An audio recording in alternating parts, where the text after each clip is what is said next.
आज की क्लास में हम बात करेंगे entropy change for a general process. और इस जनरल प्रोसेस में अगर आपको टेम्परेचर और प्रेशर अगर गिवन है, उस केस में अगर आपको एंट्रोपी चेंज कैलकुलेट करना है तो हम कौन सा फॉर्मूला अप्लाई करेंगे, उसको हम आज सीखेंगे आज की क्लास में। लास्ट क्लास में हमने ये देखा कि अगर कोई क्लोज सिस्टम है और उस क्लोज सिस्टम में अगर टेम्परेचर चेंज हो रहा है और वॉल्यूम में अगर चेंज आ रहा है तो उस केस पे हम एंट्रोपी का फॉर्मूला हम किस तरह से अप्लाई करते हैं, ये बात हमने प्रीवियस क्लास में देखी है। ओके, तो देखते हैं। सबसे पहले हम एक क्लोज सिस्टम कंसीडर करते हैं। ये हमारा एक क्लोज सिस्टम है। ओके, ये क्लोज सिस्टम है हमारा। ओके, इस सिस्टम में हमने गैसेस ले ली। इस गैसेस का कुछ पर्टिकुलर प्रेशर होगा P1, टेम्परेचर होगा T1 और इसका कुछ क्या होगा, वॉल्यूम। इसका प्रेशर होगा P1, टेम्परेचर T1 और इसका कुछ वॉल्यूम होगा V1। अगर हमने इस सिस्टम के अंदर कुछ प्रोसेस की इसका मतलब कुछ एक्टिविटी की है। हमने हो सकता है हीट को बाहर निकाल लिया हो सकता है हमने हीट को सप्लाई कर दिया हो। ओके, कुछ भी कर सकते हैं आप। तो हमने एक प्रोसेस की, इस प्रोसेस में आप देख रहे हैं हो सकता है कि प्रेशर बढ़ गया, प्रेशर चेंज हो गया, टेम्परेचर चेंज हो गया, वॉल्यूम भी क्या हो गया, चेंज हो गया। ओके, ये इनिशियल प्रेशर टेम्परेचर है, इनिशियल। ओके, और ये क्या है, final pressure temperature and volume. Clear. इस केस में अगर आपको एंट्रोपी चेंज कैलकुलेट करना है तो हम किस तरह से करेंगे वो बात हम देखेंगे। एंट्रोपी का फॉर्मूला क्या है, एंट्रोपी चेंज का फॉर्मूला है entropy change is equals to ds is equals to dq by T. ds is equals to dq by T. Last class में भी मैंने आपको समझाया है कि ds is equals to dq by T जो होगा वो रिवर्सिबल प्रोसेस के लिए यूज हो रहा होगा। Okay, ds is equals to dq by T. यहाँ पर dq की जो वैल्यू है वो क्या है, du प्लस dw। ये कहां से आया, ये आया फर्स्ट लॉ ऑफ थर्मोडाइनमिक्स से। ये आया किससे, फर्स्ट लॉ से। किससे आया ये, फर्स्ट लॉ ऑफ थर्मोडाइनमिक्स से निकल कर आया। dq is equal to du plus dw। du क्या है यहाँ पर, चेंज इन इंटरनल एनर्जी। क्या है ये, change in internal energy. Okay, change in internal energy का फॉर्मूला क्या लिखा है हमने, mcv dt। Okay, m is the mass, cv is the specific heat at constant pressure and dt is the temperature change. dw is the work done for what, for closed system. Okay, what is the formula for dw, pdv. Okay, what is pp is the pressure and dv is the change in volume. ये formulas हम put करते हैं, ds is equal to dq by T. ये आ जाएगा हमारे पास du plus dw divided by t। Okay, ds is equal to du plus dw।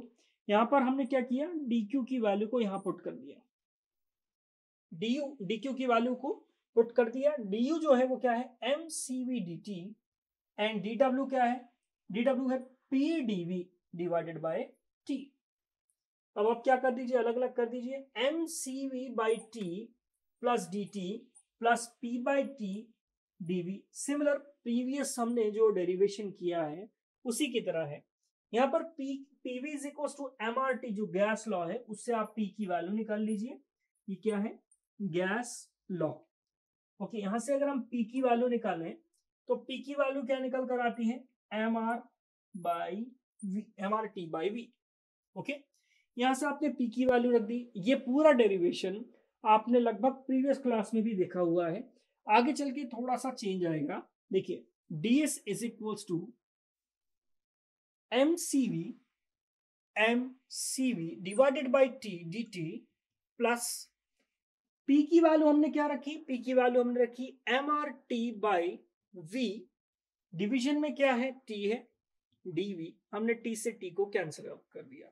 अब जो प्रोसेस है वो प्रोसेस 1 से 2 हो रही है, mcv dt by t process हो रही है 1 से 2 plus mr by v process हो रही है 1 से 2।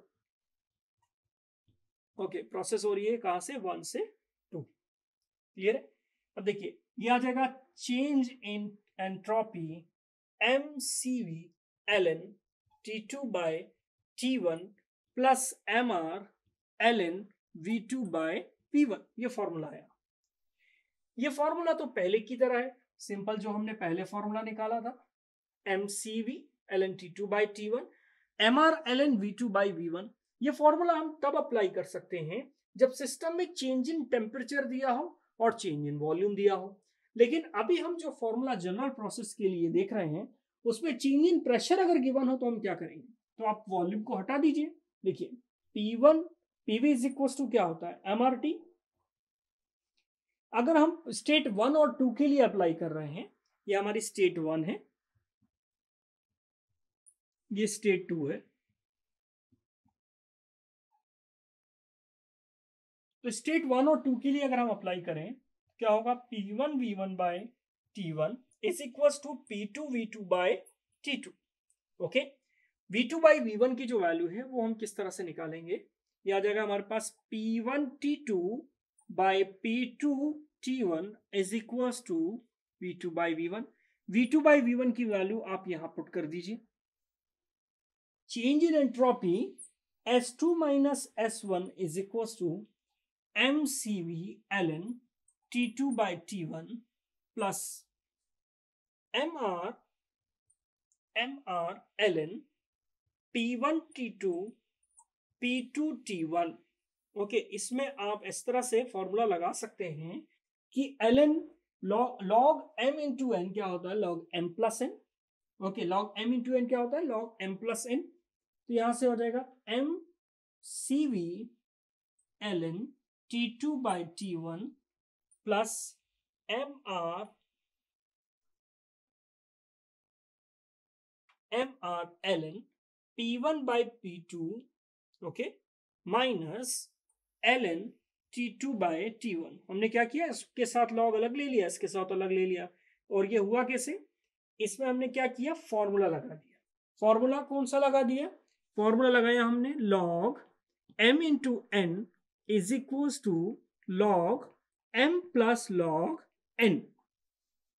ये फॉर्मूला हमने अप्लाई कर दिया। mr को अंदर मल्टीप्लाई कर दीजिए और t को t की तरफ ले आइए, mcv ln T2 by T1 plus mr ln T2 by T1 plus mr ln P1 by P2।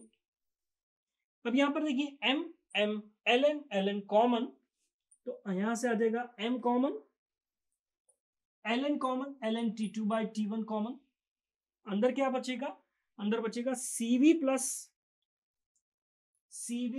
r, क्या बचेगा, cv plus r, m ln T2 by T1, m ln T2 by T1 बाहर। यहां से देखिए सब T2 by T1 में है लेकिन ये P1 by P2 में है, तो आप P1 by P2 को P2 by P1 लिख सकते हैं, ऊपर इनवर्स लिखिए और इनवर्स आगे आ जाएगा, तो यहां से आ जाएगा minus mr ln P2 by P1।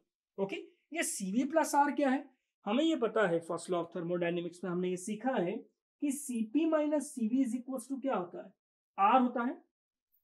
Okay, Cp is the specific heat at constant pressure and CV is the specific heat at constant volume is equals to R। R क्या है, कैरेक्टरिस्टिक गैस कांस्टेंट। यहां से आप CV plus R लिख सकते हैं जो कि किसके बराबर है, Cp के बराबर है। तो CV प्लस R की वैल्यू हम लिख सकते हैं Cp ln T2 by T1 minus mr ln P2 by P1। ये है S2 माइनस S1। ओके, अब ये फॉर्मूला कब अप्लाई होगा, ये फॉर्मूला तब अप्लाई होगा जब आपको टेम्परेचर दिया हो, प्रेशर दिया हो। ओके, उस केस में अगर आपको एंट्रोपी चेंज कैलकुलेट करना है तो आप ये फॉर्मूला अप्लाई कर सकते हैं। ये भी फॉर अ जनरल प्रोसेस है जिसमें आपको प्रेशर और टेम्परेचर चेंज हो रहा है, तो आप अगर आपको एंट्रोपी चेंज निकालना है तो आप ये फॉर्मूला अप्लाई कर सकते हैं।